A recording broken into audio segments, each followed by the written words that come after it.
முன்னெல்லாம் 2 மாதம் வரைக்கும் மானியம் வர்றதுக்கு டைம் ஆச்சு.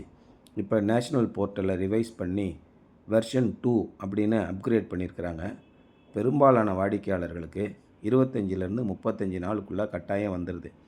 ரொம்ப ரொம்ப முக்கியம், உங்கள் இபி கார்டில் இருக்கிற உங்கள் பெயர் ஸ்பெல்லிங் மிஸ்டேக் கூட மாறாமல் அப்படியே உங்களுடைய பேங்க் அக்கௌண்ட்டில் இருக்கணும், அப்படியே உங்களுடைய ஆதார் ஐடியில் இருக்கணும்.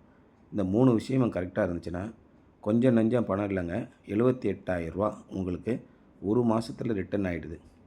உங்கள் வீட்டுக்கு கரண்ட்டு பில்லு 3,000 ரூபா 3,500 ரூபாய்க்கு மேலே இருந்துச்சுன்னா உடனடியாக இந்த சோலார் சிஸ்டத்தை போட்டுருங்க.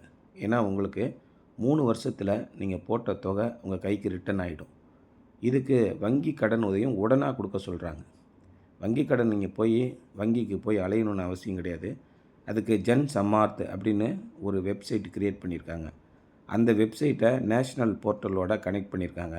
இந்த ரெண்டையும் பேங்க்கோட கனெக்ட் பண்ணி பேங்க்லேருந்து டிஎன்இபிக்கும் கனெக்ட் பண்ணியிருக்காங்க.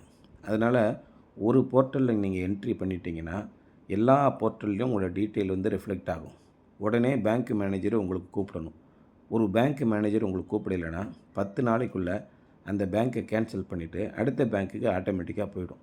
அந்த மாதிரி கிட்டத்தட்ட ஒரு 12 தேசியமயமாக்கிய வங்கிகளில் உங்களுக்கு கடன் தர சொல்லியிருக்காங்க.